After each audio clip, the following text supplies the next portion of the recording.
बच्चों, आज हम जानेंगे मानक भाषा के बारे में और अपने क्षेत्र की, देश की कितनी भाषाएं बोली जाती हैं, उपभाषाओं के बारे में और क्षेत्रीय बोली के बारे में। तो पहले जानते हैं कि मानक भाषा किसको कहते हैं। मानक भाषा एक ऐसी भाषा मानी जाती है, वह भाषा का वह रूप जिसे हम वैज्ञानिक रूप प्रदान करते हैं। ठीक है, वैज्ञानिक रूप प्रदान किया जाता है तथा भाषा का यह रूप व्याकरण की दृष्टि से, जैसे व्याकरण का भी समावेश किया जाता है, व्याकरण की दृष्टि से शुद्ध होता है और कुछ नियमों में बंधकर जो चलती है उसे हम मानक भाषा कहते हैं। हमारी हिंदी की जो मानक भाषा कौन सी भाषा है, वह खड़ी बोली के निकट मानी जाती है। अच्छा, अभी आपको समझ में ना आया होगा कि मानक भाषा किसे कहते हैं। ठीक, तो जैसे मान लीजिए हम एक भाषा बोलते सभी हिंदी हैं, लेकिन जो क्षेत्र की दृष्टि से बोले, जैसे मान लीजिए ब्रज भाषा होती है, ब्रज भाषा और अवधी भाषा, ये दोनों ही हमारे हिंदी भाषा के अंतर्गत आती हैं।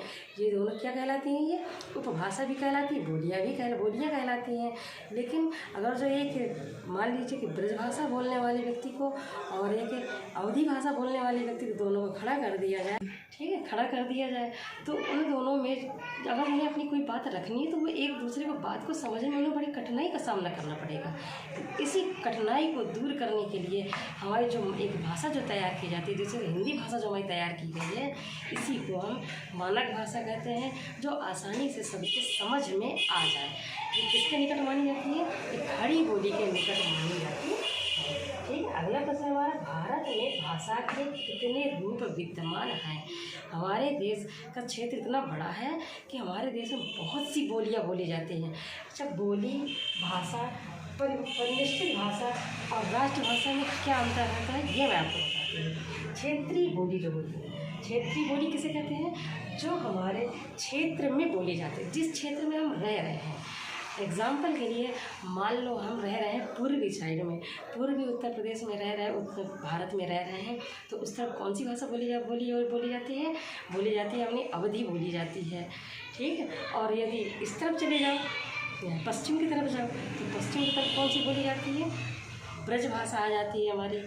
तो इनका जो क्षेत्र होता है, तो इनका जो बोली का क्षेत्र होता है वो थोड़ी छोटा होता है।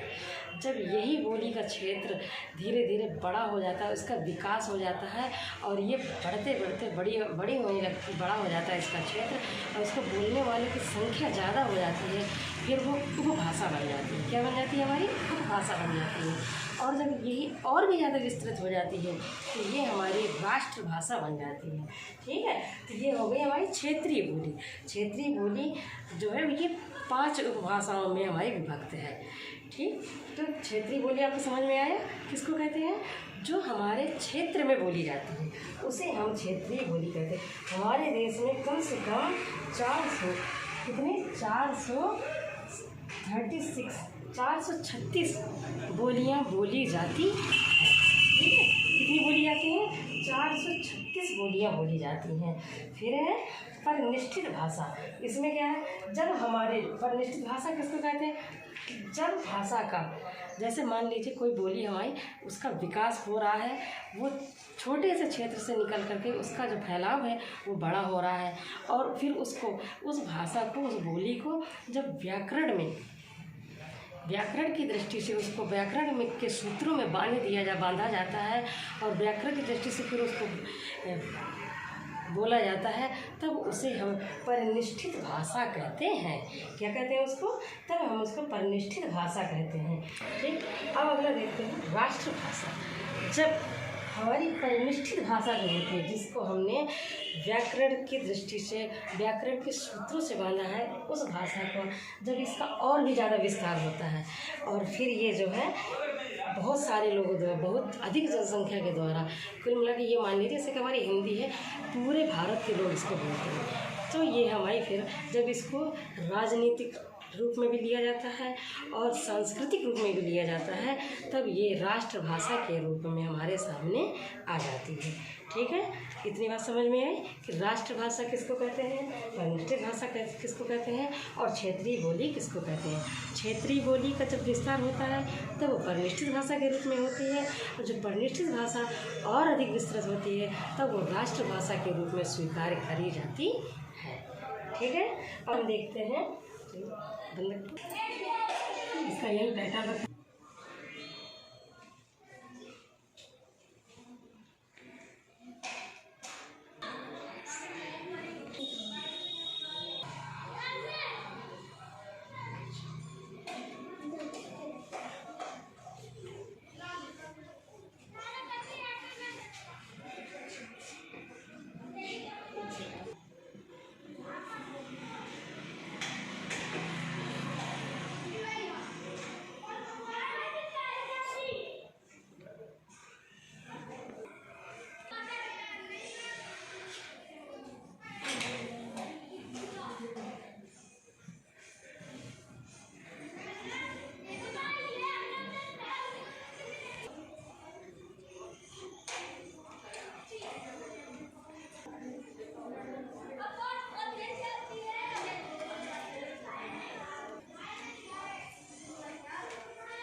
स्थानीय फिर है सिंधी भाषा।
हम देखते हैं हिंदी की उपभाषाएं जो कितने भागों में बांटी गई। ये 5 भागों में बांटी गई है। पहला है राजस्थानी हिंदी के रूप में, दूसरा है पश्चिमी हिंदी, तीसरा है पूर्वी हिंदी और चौथा है पहाड़ी हिंदी और हमारा 5वां है बिहारी अथवा मगधी हिंदी।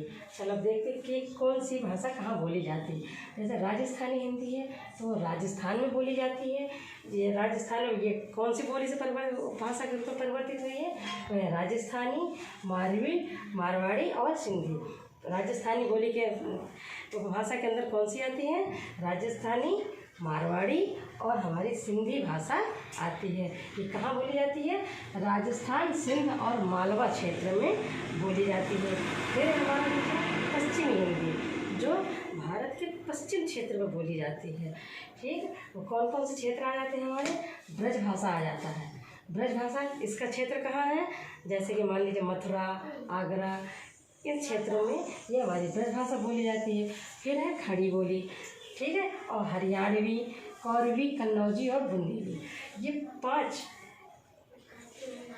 6-7 भाषा बोलियां हैं जो पश्चिमी बोली के अंतर्गत आती हैं। इसका क्षेत्र कहाँ है, हरियाणा, उत्तरी मध्य प्रदेश। उत्तरी मध्य प्रदेश मतलब मध्य प्रदेश के उत्तर वाले हिस्से में, और पश्चिमी उत्तर प्रदेश।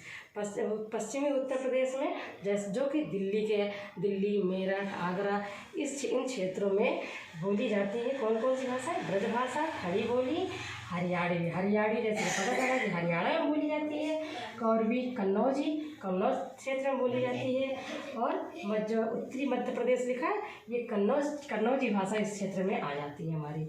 फिर है हमारी बुंदेली भाषा जो बुंदेली क्षेत्र में उत्तर प्रदेश के पश्चिमी क्षेत्र में बोली जाती है, और फिर है हमारी दिल्ली में बोली जाती है। ठीक है बच्चों, फिर है हमारा अगला पूर्वी हिंदी। ये कहाँ बोली जाती है? पूर्वी हिंदी। जैसे पता ही चलता, बात से उससे पता चल रहा है कि ये भारत के पूर्वी क्षेत्र में बोली जाने वाली बोलियाँ। फिर इसके अंतर्गत कितनी आ जाती हैं? हमें 3 आती हैं।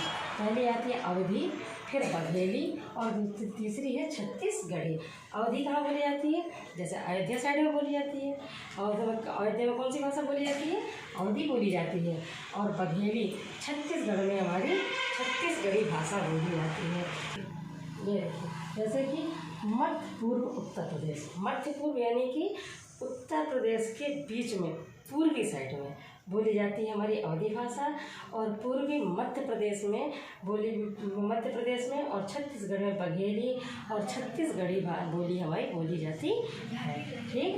फिर पहाड़ी हिंदी, ये किस क्षेत्र में बोली जाती है? ये गढ़वाली और कुमाऊं क्षेत्र में। कुमाऊं में बोली कौन सी बोली है इसमें? इसके अंतर्गत गढ़वाली है और कुमाऊनी है। जो कहाँ बोली जाती है? ये ज़्यादातर जो है पहाड़ी क्षेत्रों में बोली जाती है, जो कि जैसे हिमाचल प्रदेश हो गया और उत्तराखंड के पहाड़ी इलाकों में। कहाँ बोली जाती है? पहाड़ी इलाकों में बोली जाती है। फिर है हमारा बिहारी और मगधी हिंदी, जो बिहार की तरफ बोली जाती है। इसमें कौन सी आ जाती है? भोजपुरी हमारी आती है, मगही आती है और मैथिली आती है। इसका क्षेत्र कहाँ है? और झारखंड है। ठीक है, अब इतनी बात समझ में आई आपके? ओके, ठीक है बच्चों, इतनी बात आपको समझ में आ गई। अब अगली वीडियो में हम आपको इनसे भाषा से संबंधित जितने भी प्रश्न बनते हैं वो मैं आपको करवाऊंगी। ठीक है? ठीक है बच्चों, अगली वीडियो में फिर मिलते हैं। पढ़ते रहिए हिंदी और इसे दिल से अपनाते रहिए। जय हिंद, जय भारत।